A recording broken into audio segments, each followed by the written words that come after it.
Assalamualaikum warahmatullahi wabarakatuh. Hai anak-anak, bagaimana kabar kalian hari ini?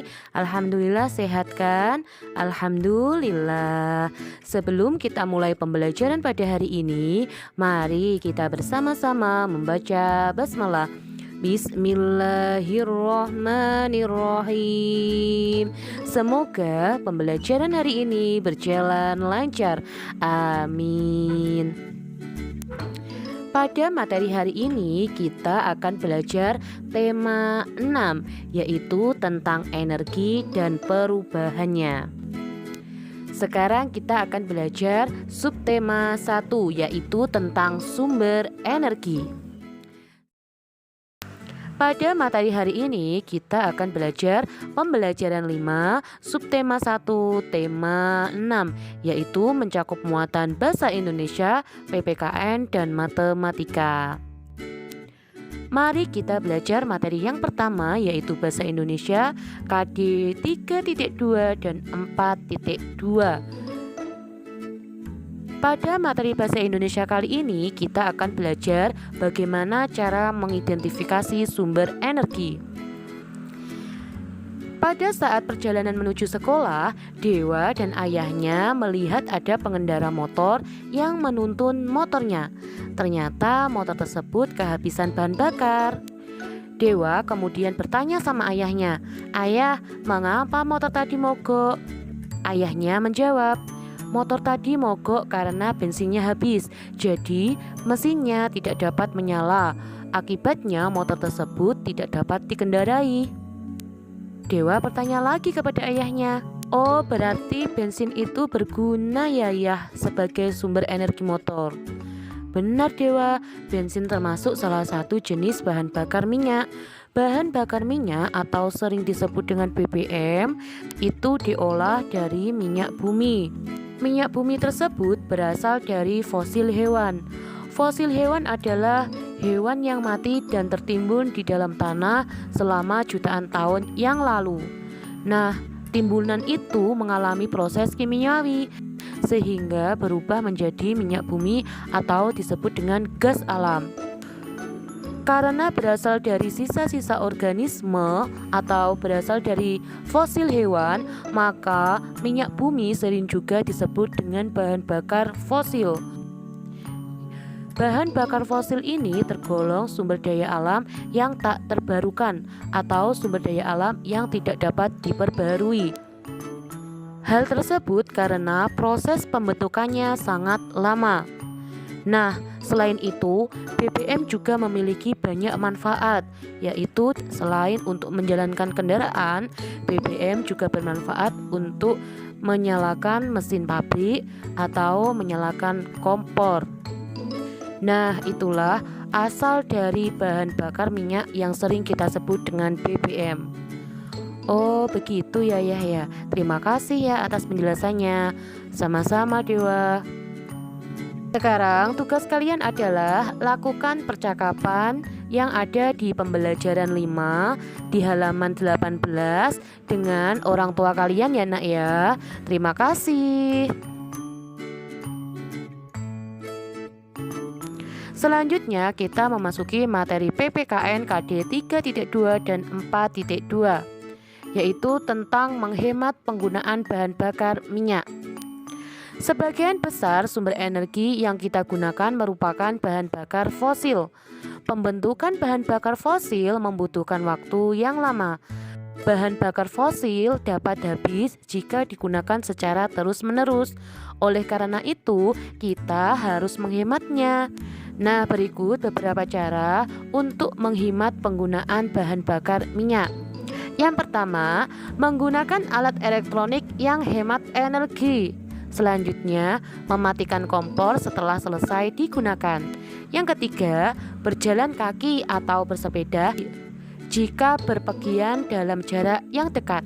Yang keempat, mematikan lampu dan alat listrik lainnya jika sudah tidak digunakan.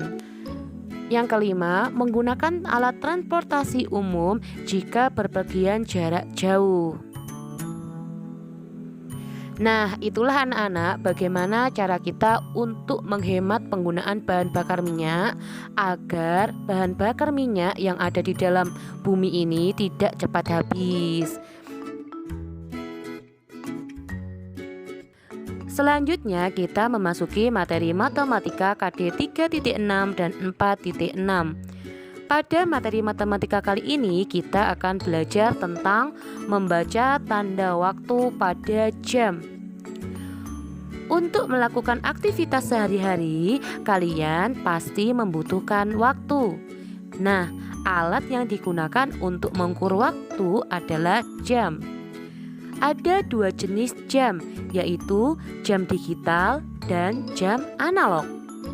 Pada jam digital, waktu yang ditunjukkan oleh angka, sedangkan pada jam analog, waktu yang ditunjukkan oleh jarum jam. Selanjutnya, perhatikan jam analog berikut ini. Untuk menghitung menit ada triknya, yaitu setiap lompatan angka terdiri dari kelipatan 5 menit. Contohnya seperti berikut: 0, 5, 10, 15, 20, 25, 30, 35, 40, 45, 50, dan 55. Jam analog ini mempunyai 3 buah jarum petunjuk waktu. Jarum pendek menunjukkan jam, jarum panjang menunjukkan menit, dan jarum tipis menunjukkan detik. Sekarang, silahkan kalian perhatikan contoh jam analog berikut ini. Yang pertama adalah tanda waktu jam pada waktu yang utuh atau tepat. Tanda waktu jam pada waktu yang utuh atau tepat yaitu jarum panjang selalu berada pada angka 12. Sedangkan jarum pendek berada pada waktu yang ditunjuk. Contohnya, jarum panjang menunjukkan angka 12, jarum pendek menunjukkan angka 4. Tanda waktu ini dibaca pukul 4. Sekarang contoh yang kedua, tanda waktu jam pada waktu setengahan. Tanda waktu jam pada waktu setengahan yaitu jarum panjang selalu berada pada angka 6, sedangkan jarum pendek berada di tengah antara kedua angka yang dimaksud. Sekarang silahkan kalian perhatikan contoh jam analog berikut ini. Jarum pendek berada di antara angka 2 dan angka 3. Sedangkan jarum panjang berada di angka 6. Tanda waktu ini dibaca pukul 2 lebih 30 menit atau disebut dengan setengah 3. Sekarang contoh lagi yang ketiga, yaitu tanda waktu jam pada waktu seperempatan. Tanda waktu jam pada waktu seperempatan yaitu jarum panjang berada pada angka 3, sedangkan jarum pendek berada di antara kedua angka yang dimaksud. Contohnya, silahkan kalian perhatikan jam analog berikut ini. Jarum panjang menunjukkan angka 3, jarum pendek menunjukkan angka 7 lebih sedikit. Tanda waktu ini dibaca pukul 7 lebih 15 menit atau jam 7:04. Nah, sekarang bagaimana cara membedakan waktu pagi, siang, dan malam? Cara membedakan waktu pagi, siang, dan malam adalah sebagai berikut. Waktu pagi sampai pukul 12 siang, cara penulisannya sama, yaitu pukul 00.00 pagi sampai pukul 12.00 siang ditulis seperti biasa. Nah, setelah melewati pukul 12.00 siang, waktu dituliskan pukul 12.00 sampai pukul 24.00 malam. Contohnya seperti berikut. Untuk menghitung pukul 2 siang, caranya yaitu 12.00 ditambah 02.00. Cara menghitungnya adalah jam sejajar dengan jam, menit sejajar dengan menit. Sekarang mari kita hitung bersama-sama. 12.00 ditambah 02.00 sama dengan, ingat ya nak ya, cara menghitungnya menit harus sejajar dengan menit dan jam harus sejajar dengan jam. Jadi 12.00 ditambah 2.00 sama dengan 0 ditambah 0 sama dengan 0. 0 ditambah 0 sama dengan 0.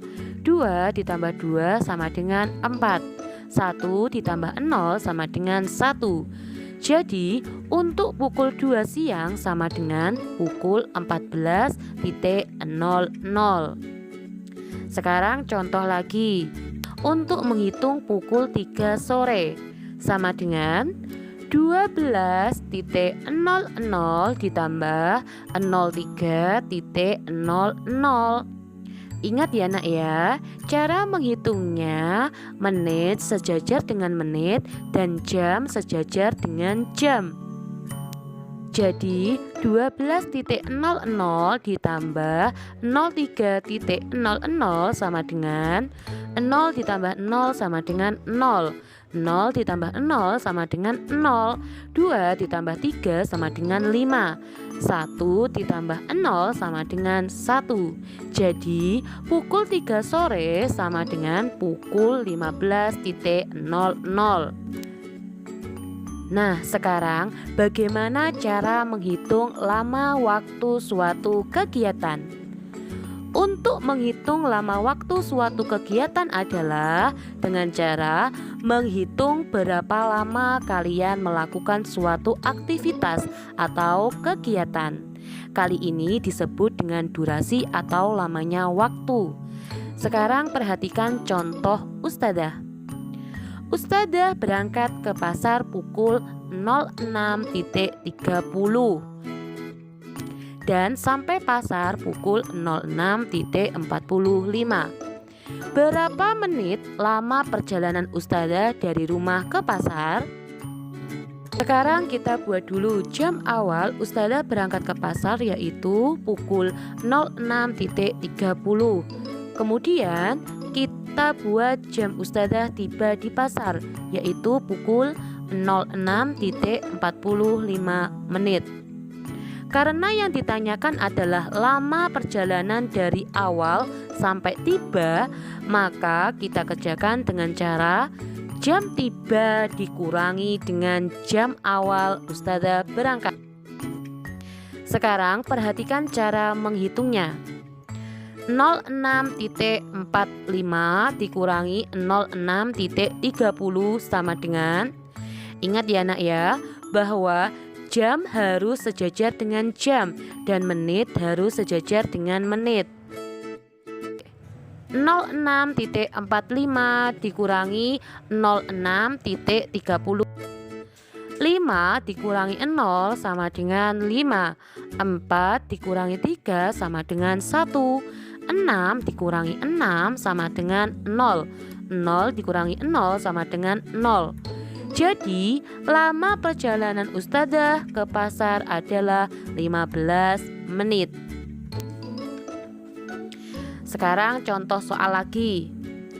Alif mengikuti les piano mulai pukul 14.00 sampai pukul 17.00. Berapa lama Alif mengikuti les piano? Nah, untuk menghitung berapa lama Alif mengikuti les piano adalah kita tulis dulu. Alif waktu berangkat pukul 14.00 dan waktu selesai pukul 17.00.